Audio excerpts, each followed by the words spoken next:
Before the medical reality was public, Hollywood and Big Tobacco formed a highly lethal partnership. They didn't just sell cigarettes, they sold an identity. If you wanted to appear tough or sophisticated, the studios handed their biggest stars a pack and told them to light up. It was a brilliant, highly profitable corporate illusion. Today, we're looking at the iconic actors who were paid to glamorize this product, only to pay the ultimate price for it off-screen. And this manipulation started at the very top of the box office. Number 1, John Wayne.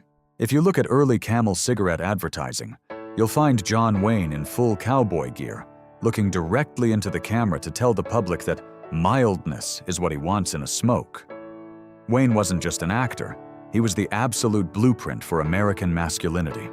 The studios and tobacco companies understood exactly what they were doing. They packaged his rugged, invincible screen presence and tied it directly to a habit. He reportedly went through up to 6 packs of unfiltered cigarettes a day, making it hard to separate the image of the Duke from the smoke drifting under the brim of his Stetson. But that invincibility was strictly a Hollywood invention. The reality of his habit caught up with him in 1964, when he had an entire lung removed. What stands out here is the stark contrast between the product he was paid to sell and the actual cost of consuming it. Wayne spent decades projecting a toughness that bullets and bad guys couldn't penetrate. Yet, the very habit the industry used his face to glamorize was exactly what dismantled his health. He survived that first surgery, but his health continued to steadily decline over the next 15 years. The man who defined unshakable strength for an entire generation was ultimately worn down by a product sold as a symbol of toughness. Number 2, Humphrey Bogart. You almost can't picture Humphrey Bogart without a cigarette. In films like Casablanca or The Maltese Falcon, the smoke curling around his face wasn't just a prop. It was practically a co-star. Hollywood didn't just film him smoking, they turned it into the ultimate symbol of cynical romance and sophisticated rebellion. The studios essentially built the entire film noir aesthetic around the haze of his chain smoking. But off-screen, Bogart's habit wasn't a carefully lit atmospheric choice. It was a relentless, daily routine. He was known to smoke constantly, often using one cigarette to light the next. The manipulation here lies in how the industry packaged his addiction as an aspiration. Even that famous, gravelly voice that made his dialogue so iconic was, in reality, the sound of years of heavy smoking taking its toll on his throat. By the mid-1950s, the physical cost became impossible to hide. The man who made holding a cigarette look effortlessly cool was experiencing a rapid, irreversible decline in his health. The studios sold his image as timeless and untouchable, but behind the scenes, Bogart was paying the ultimate price for the very aesthetic that made him a legend. Number 3, Yul Brynner. Yul Brynner possessed a regal, almost intimidating physical presence on screen. Whether he was playing the King of Siam or a ruthless gunslinger in The Magnificent Seven, he radiated an aura of absolute control. But behind that imposing figure was a 5-pack-a-day habit. For decades, the entertainment industry thrived on presenting actors like Brynner as untouchable, using their magnetism to make smoking look like a natural extension of their power and intensity. However, Brynner's story diverges sharply from the standard Hollywood playbook because he actively chose to break the illusion.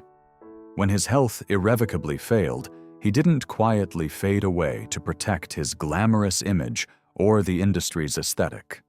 Instead, he sat in front of a camera and recorded a profoundly blunt anti-smoking public service announcement. The starkness of that final broadcast is what makes it so striking. He looked directly at the audience and delivered a simple directive. Now that I'm gone, I tell you, don't smoke. He weaponized his own physical decline against the very corporate machinery that had spent years glamorizing the habit. The man who made a career playing unshakable leaders used his final public moments to admit his vulnerability, dismantling the dangerous myth that Hollywood had spent millions trying to build. Number 4. Dean Martin.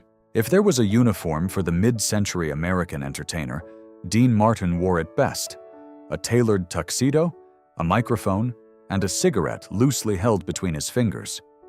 As the core of the Rat Pack, Martin sold a highly lucrative brand of effortless cool. The casinos, the television networks, and the sponsors essentially packaged him as the ultimate model of leisure. For Martin, smoking wasn't marketed as a sign of ruggedness or rebellion. It was sold as pure relaxation. The irony of Dean Martin's public persona is that while his famous onstage drink was frequently just apple juice, his smoking was entirely real. The industry allowed the public to believe his heavily played-up tipsiness was the main attraction, while completely normalizing the actual addiction that was quietly taking its toll. The relaxed, carefree aesthetic masked a relentless, daily habit. The bill for that lifestyle eventually came due. In his later years, the breezy, velvet-voiced singer found himself increasingly sidelined by severe respiratory issues.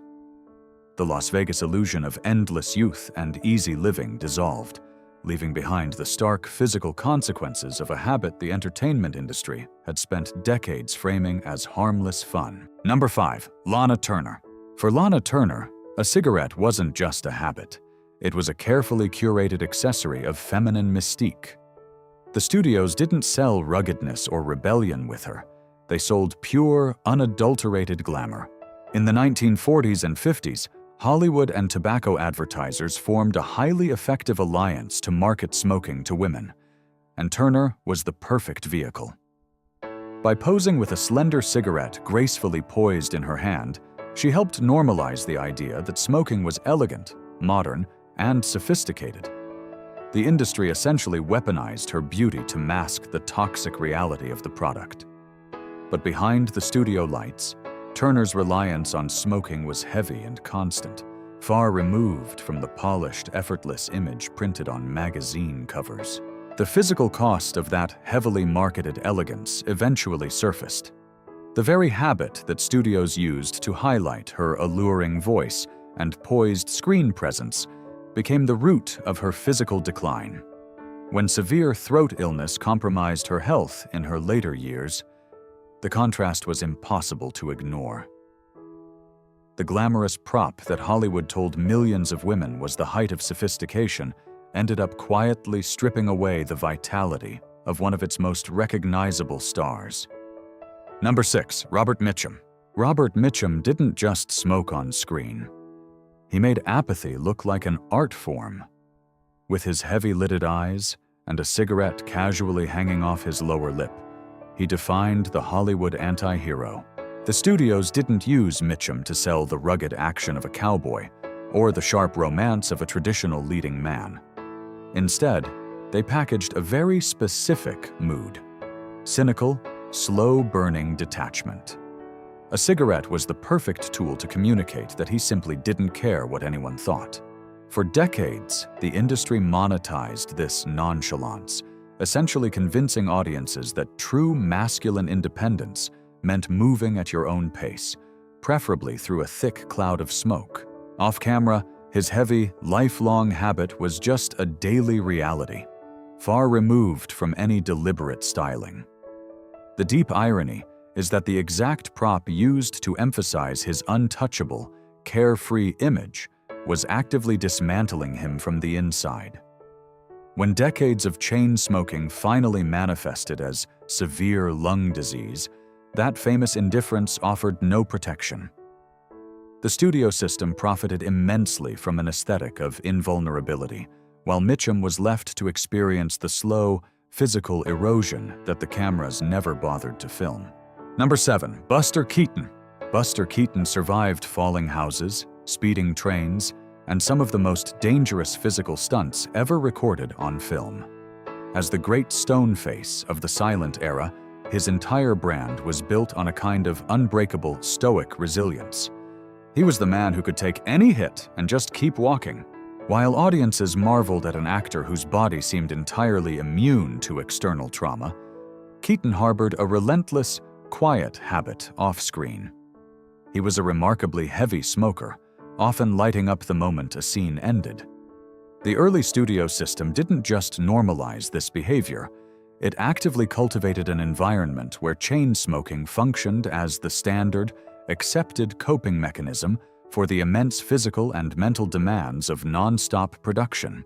The profound irony of Keaton's story lies in what finally compromised his health. His bones and joints withstood decades of brutal physical battering that would have sidelined almost anyone else in the industry. Yet the real danger wasn't a collapsing movie set or a mistimed acrobatic fall. The silent era's most indestructible star wasn't defeated by the spectacular hazards of his profession, but by the entirely mundane, heavily marketed habit he carried in his pocket. Number 8. Vincent Price. Vincent Price built an entire career on the art of manufacturing terror. With his theatrical elegance and that unmistakably velvet, haunting voice, he was the undisputed master of the cinematic macabre. But the horror he sold to audiences was always safe, confined to the screen and neatly resolved the moment the theater lights came back on. The industry frequently framed his on-screen menace with a sophisticated aristocratic polish, a persona that practically demanded the cultured prop of a cigarette. Audiences gladly paid to be frightened by his fictional monsters, completely unfazed by the very real, heavily marketed hazard he often held between his fingers. The cultural manipulation of the era was so complete that smoking was widely accepted as a marker of refined taste, completely masking its underlying toxicity. Off-camera, Price's lifelong habit slowly dismantled his respiratory system. The irony of his physical decline is hard to ignore. A man who spent half a century making moviegoers scream at ghosts, ghouls, and mad scientists eventually found himself facing a quiet, suffocating reality brought on by emphysema and lung cancer. The studios and advertisers profited immensely by selling an illusion of elegant danger, leaving the master of horror to succumb to a very real, mundane product sold at every corner store. Number 9. Barbara Stanwyck. Barbara Stanwyck rarely played the victim. Whether she was a calculating force in Double Indemnity or a fiercely independent Western matriarch, she was always the one in control.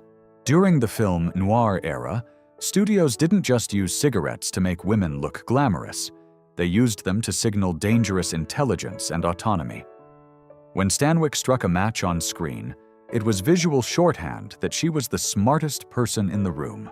The tobacco industry fully capitalized on this aesthetic, helping to convince a generation of women that smoking was a declaration of independence and modern power.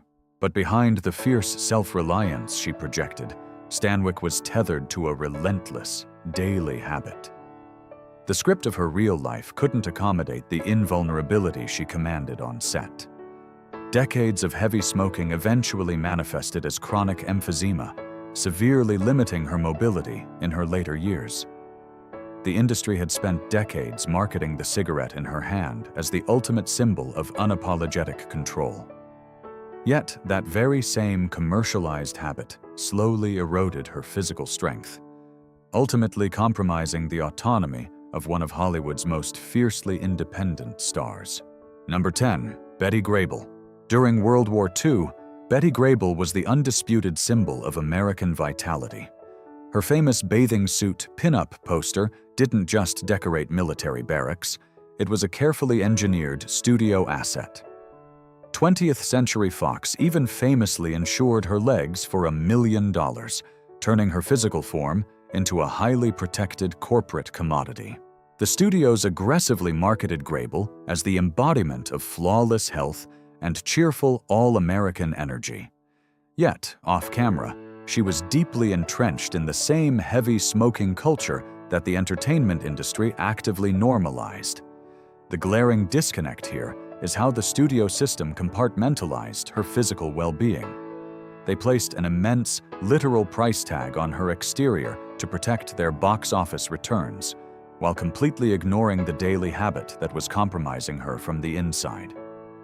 That internal toll surfaced entirely too soon. Grable's health declined rapidly, and she passed away from lung disease in her mid-50s. The irony of her story is rooted in how corporate Hollywood valued her. They meticulously ensured the physical features that sold movie tickets and boosted wartime morale, yet the woman behind the million-dollar legs was quietly dismantled by a consumer product the era had packaged as standard, everyday glamour. Number 11. Desi Arnaz. When you look back at the early broadcasts of I Love Lucy, it's impossible to ignore the pervasive presence of Philip Morris cigarettes. Desi Arnaz didn't just smoke on television, he and Lucille Ball were actively utilized as integrated marketing tools. As the show's primary sponsor, the tobacco company ensured that lighting up was seamlessly woven into the daily fabric of the idealized American living room. Arnaz was a television pioneer and a brilliant producer who helped invent the modern sitcom format. Yet, despite all his behind-the-scenes power, his on-screen persona was contractually bound to a corporate product pitch. The network and advertisers capitalized on his charm, his sharp suits, and his undeniable energy to sell the idea that smoking was just a standard, sophisticated part of domestic success. The reality of carrying that habit offset was far less photogenic. Decades of heavy smoking, a behavior heavily encouraged by the very corporate machinery that made him a household name, eventually resulted in severe lung disease. The irony here is deeply structural. Arnaz helped build one of the most successful television empires of his era, but a significant portion of that empire was funded by, and helped normalize, the exact commercial product that would ultimately dismantle his health in his later years. Number 12. George Peppard.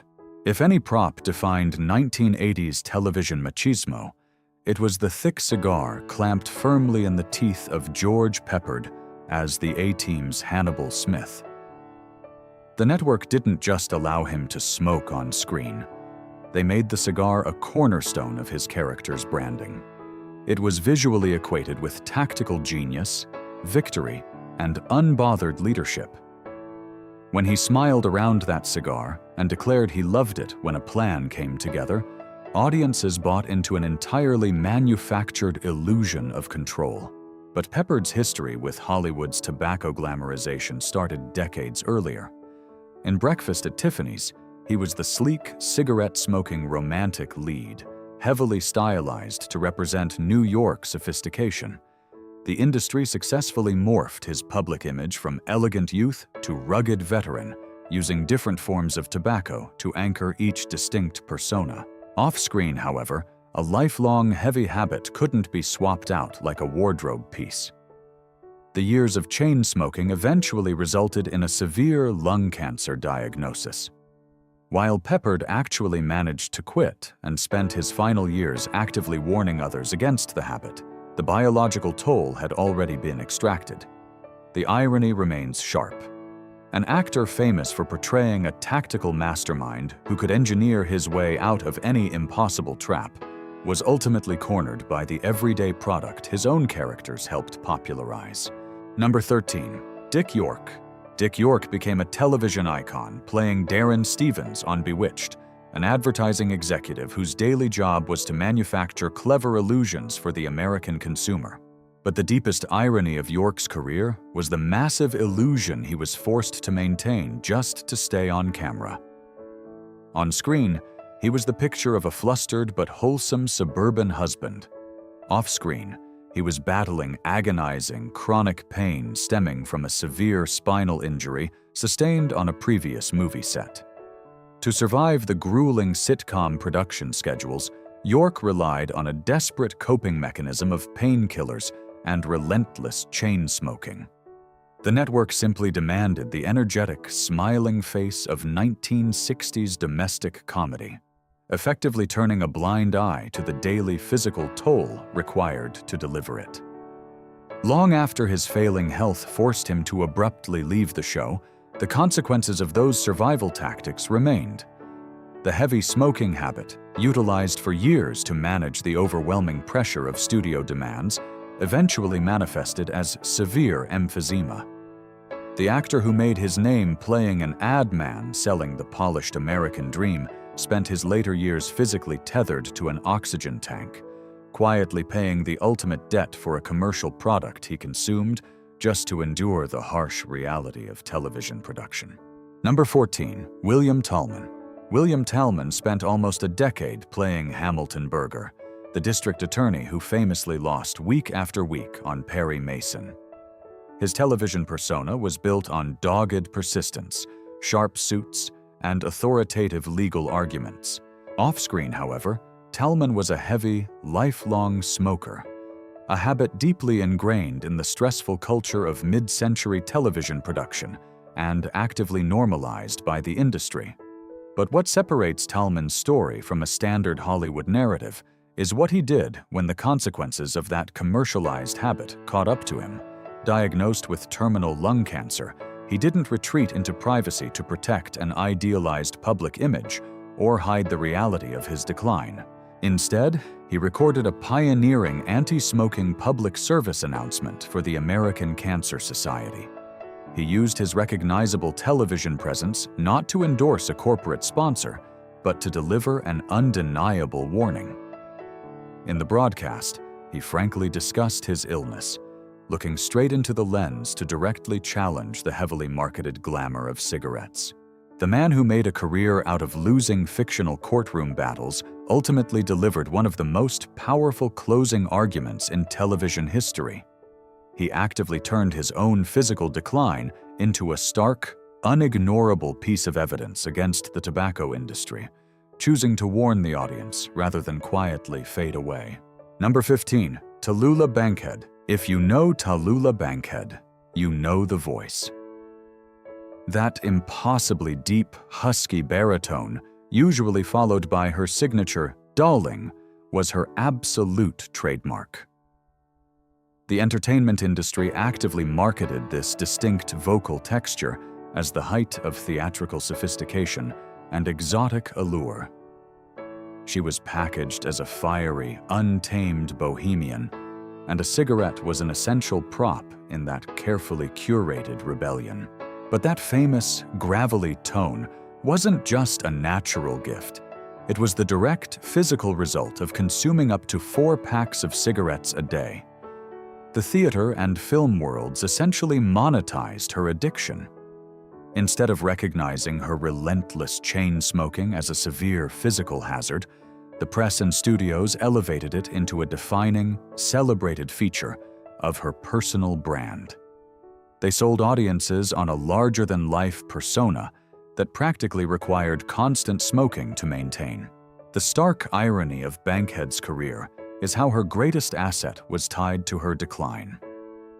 The very habit that carved out her legendary vocal register and made her a captivating public presence eventually severely compromised her respiratory system. In her later years, the physical toll of her heavily glamorized lifestyle became impossible to ignore. The husky, smoky laugh that audiences happily paid to hear was ultimately silenced by the exact consumer product the industry had spent decades applauding.